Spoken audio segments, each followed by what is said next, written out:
台湾한반도 양안관계. 안녕하십니까. 8월 4일 대화 한반도 양안관계 및 시사평론 시간입니다. 오늘은 공직인원 선거 파면법과 쌍수장제에 대한 해설을 진행하겠습니다. 당나라 사학자 오긍의 주요 저서 가운데에서 정관정요는 많은 분들께 매우 익숙한 당태종의 언행록이면서도 당태종이 대신들과 대화한 주요 내용을 기록 정리한 도서입니다. 오긍이 편찬한 정관정요 권일 정체편에는 오늘날과 같은 민주주의 체제 국가에서도 자주 되새기는 군주야, 인수야, 수능제주, 영능복주라는 유명한 말이 기록되어 있습니다. 군왕은 배이고 백성은 물인데 물은 배를 띄울 수 있지만 또한 배를 전복시킬 수도 있다는 말입니다. 근 1400년 전에 제왕이 백성의 마음을 얻는 게 얼마나 중요하다는 걸 깨달았을 정도이니 역사상 성군으로 이름을 남기기에는 충분했다는 생각이 들 정도입니다. 지난 7월 26일 일명 대파면에 국회의원 24인과 지자체장 1명에 대한 국민소환제 즉 파면투표가 진행됐었는데 해당 투표는 그동안台湾에서 치러진 대선이나 총선과 비교해서 국내뿐만 아니라 국제사회에서도 상당한 관심을 보였다고 할 수 있습니다.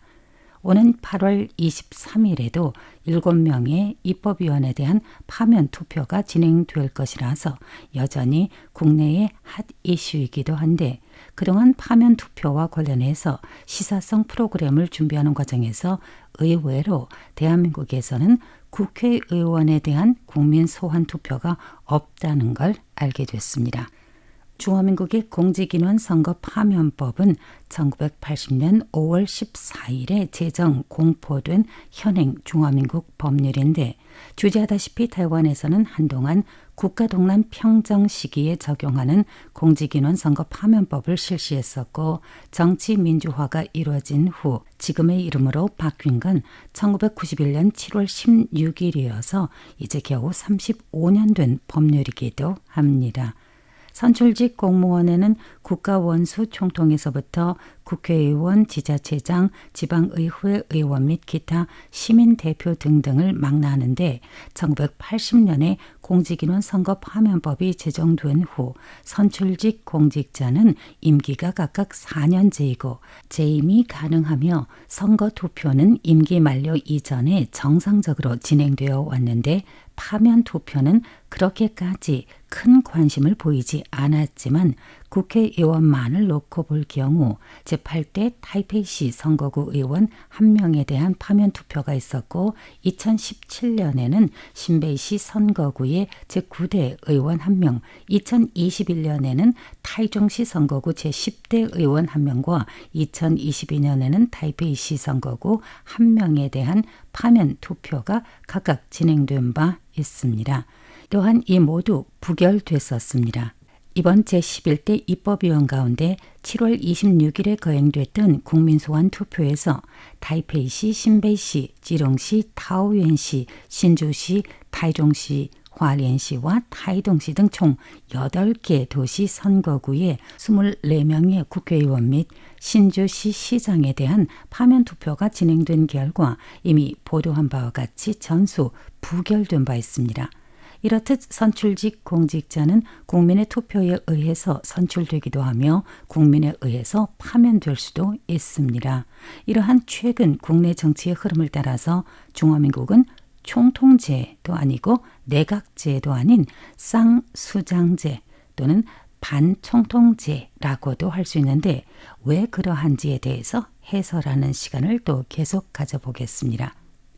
중화민국의 헌정사상 최대 규모의 국회의원 파면운동이 한창 벌어지고 있고 전반전이 이미 끝났다고 할 수 있습니다.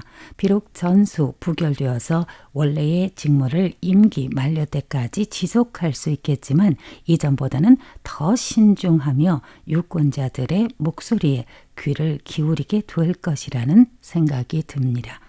그럼 우리는 총통제, 내각제, 어느 것도 아닌 이유는 무엇일까요? 우선 총통과 행정원은 상호 감독하고 견제하는 관계로 어느 한쪽의 권력이 너무 커지는 걸 방지하고 권력의 균형을 이루는 정치체제 운영의 안정과 공평성을 보장하는 관계라고 할 수 있습니다. 또한 총통은 행정원 원장, 한국으로 치면 국무총리이죠. 행정원 원장 직위를 겸할 수가 없습니다.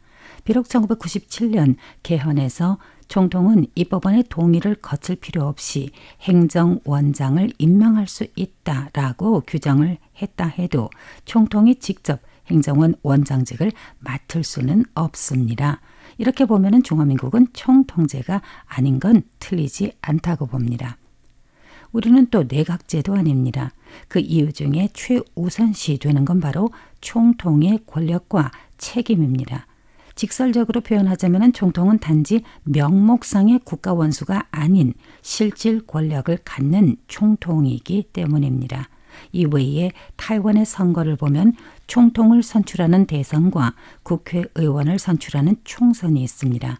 이건 대한민국도 같은 형태인데 타이완의 제재도 일부 국가에서 국회 선거를 치른 후 다수당의 당대표가 내각을 구성하는 조각의 권리를 갖고 있으며 이를 통해서 국가 행정의 권력을 장악하는 헌정 구조와는 다릅니다.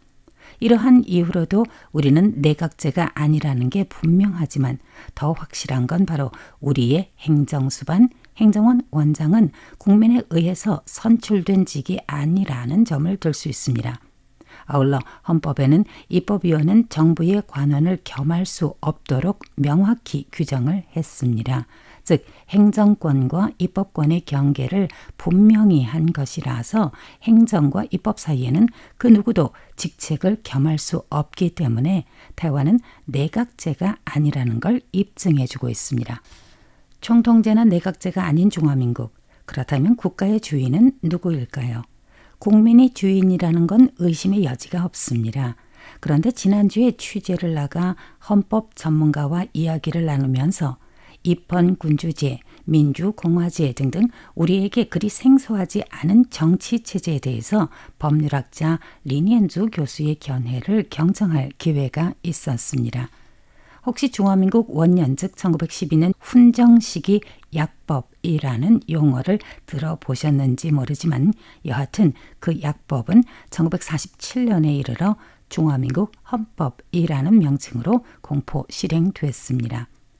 무엇이 약법일까요? 약속한 법률이라고 생각해도 되겠지만 실제로 1912년 중화민국이 제국 형태에서 공화국으로 탄생할 때 제정한 임시헌법이라고 보는 게 좀 더 쉽게 이해가 될 것입니다. 리 교수는 헌법연구에서 중화민국 헌법은 시행 초기에 오랜 기간 동안 일당이 주인이 된 헌법이었다고 주장했습니다. 훈정시기 약법의 국가체제는 영원한 통일공화국으로 규정을 했고 5권 분립의 5개 기관 즉 행정원, 입법원, 사법원, 감찰원, 고시원이 각각 권리와 책임을 이행하도록 되어 있는데 약법 내에는 실제로 정당을 강조하고 있습니다. 풀어서 해석하자면 훈정 시기에는 중국국민당 전국대표대회가 국민대회를 대표하여 중앙통치권을 행사한다. 그리고 중국국민당 전국대표대회 회의가 개최될 때 그 직권은 중국국민당 중앙집행위원회가 행사한다 라고 되어 있습니다. 바로 이러한 중화민국 원년에 제정했던 임시헌법은 한마디로 공화국을 세운 중국국민당이 주인이 된다는 걸 명문화한 것이나 다름없어 보입니다. 그래서 정치민주화가 얼마나 소중한가를 새삼 느끼게 합니다.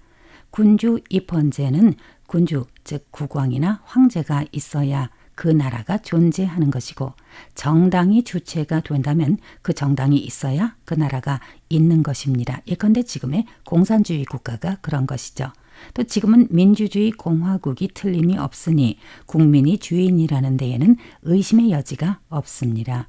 국민은 헌법을 근거로 하고 국민 개개인은 기본 권리를 향유하며 정부는 여러 부문으로 나누어 권력을 나누며 서로 감독하고 견제하는 민주주의 공화는 현재 우리에게 가장 적합한 정치 체제라는 생각을 재확인하며 오늘 시사해설을 마칩니다. 취재 원고 작성 보도의 백점입니다. 감사합니다.